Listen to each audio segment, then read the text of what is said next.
Good day, my wonderful viewers. Today we are going to talk about projectile. Projectile. Now, what is projectile?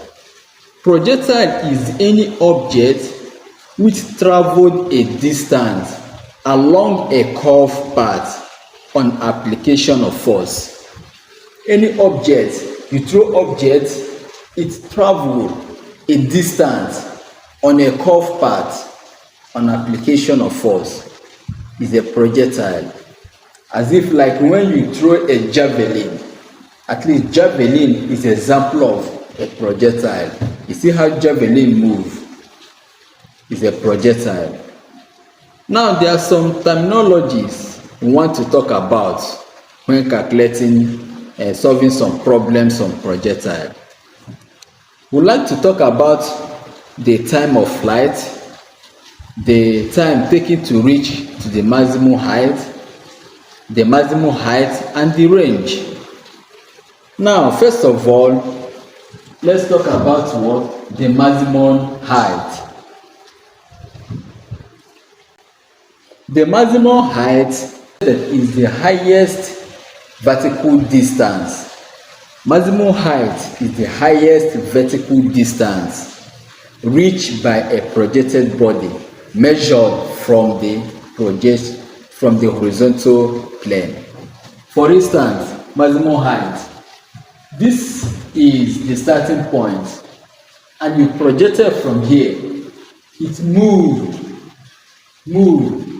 and reached here. So the distance from here to here is the maximum height. This is the highest vertical distance reached by a projected body, and you measure from the horizontal plane. This is the maximum height. And when you're calculating maximum height, you start with the maximum height is u square. This u here is the initial velocity, because the time you throw it moves with a velocity.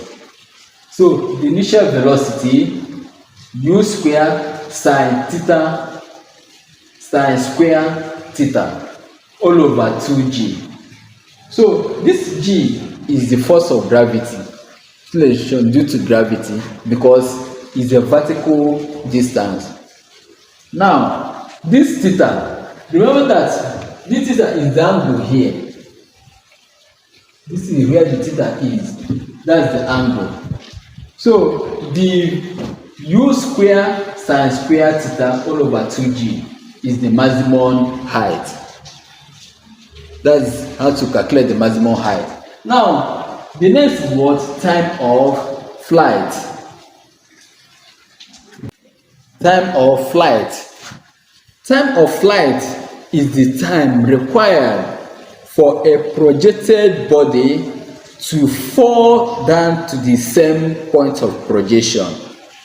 Time taken for the projected body, for the object from this point to move, reach to maximum height, and now comes back to the same level. The time taken for that object to travel along this distance is the time of flight. And the time of flight, you calculate it using time of flight, t is 2u sine theta g. 2u sine theta g.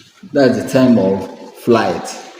Now another one is time taken to reach maximum height. Time taken to reach maximum height. This is the maximum height.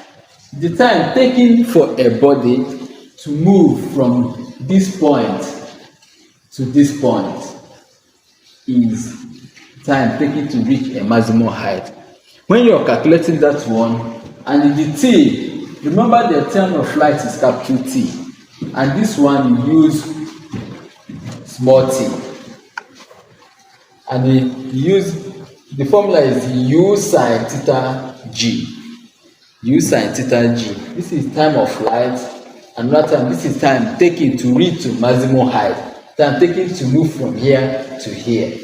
While this time of flight t is time taken for a body to move from here to here and land down comes down to the same point of projection.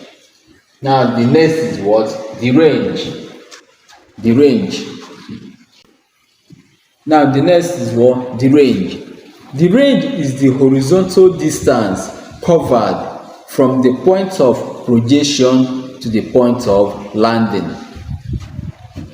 The horizontal distance from here, this is the range, from here to here, is the horizontal distance covered from the point of projection to the point of landing. From here to here, that's 0 and to B. From 0 to B is the range. And the range is calculated using range R is U square sine 2 theta all over G. U square sine 2 theta all over G.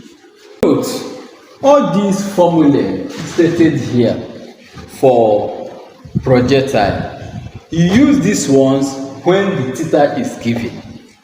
At this point, the theta, once the question given to you involve theta, the angle of projection, these are the ones you use. So whenever a question is asked and the theta is not mentioned under projectile, you use the equation of motion.